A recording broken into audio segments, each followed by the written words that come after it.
The structure for Mom's Attic was inspired by a truck that I came across when I was taking a walk around the neighborhood one night, and this truck was carrying a caravan that had this form.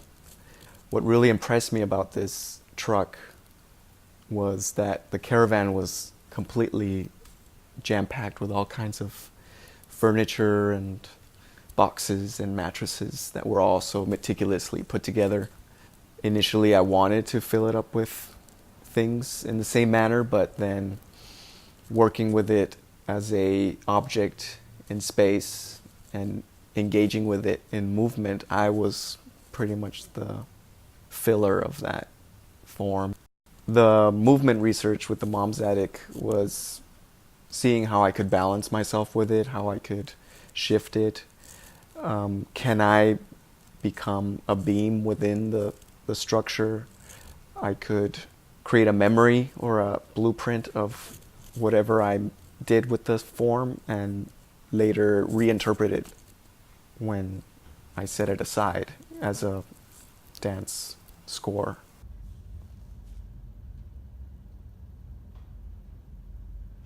First time that I worked with materials in a performance was in a piece that I did a couple years ago called Cookies, and I used this very simple tissue paper that was coated with beeswax. I wanted to represent my home with this material as an exterior skin, a skin that kind of peeled away because I was moving around a lot.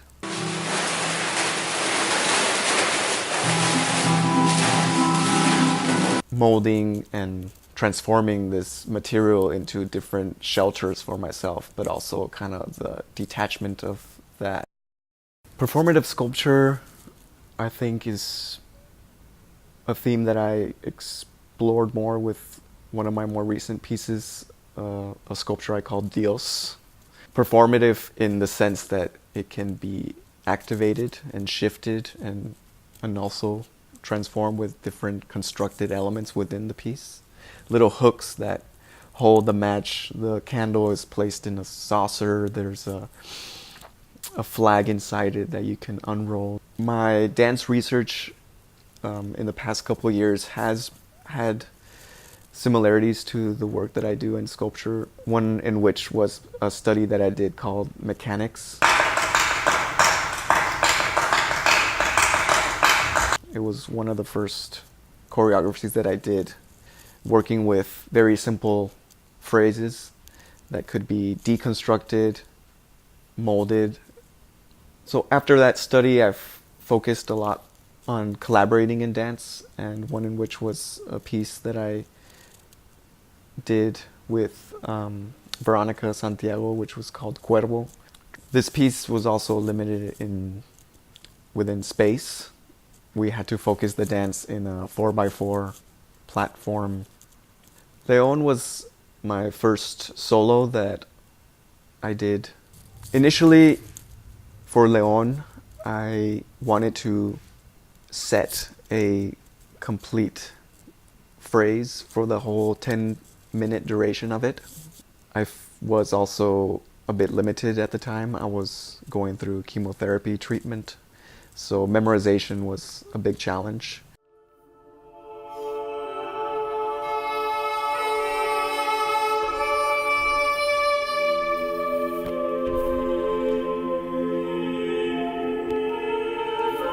Instead, I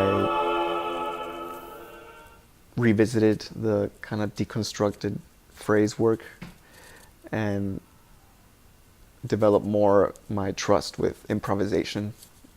I've always felt interested in trying to integrate dancing with art-making mediums. In this video, I was working with line, but as me being the line in space. With video editing and the grid, how can I make this like an ever-changing drawing in space? Innovation for me is discovering different techniques that I'm interested in. I'm constantly in search of combining different mediums in a way that I like. Also with my dance practice and working with improvisation. It is baffling to try to work with all these different mediums at once, letting the mix happen if it needs to happen, and how can I work with all these different mediums in a way that makes sense.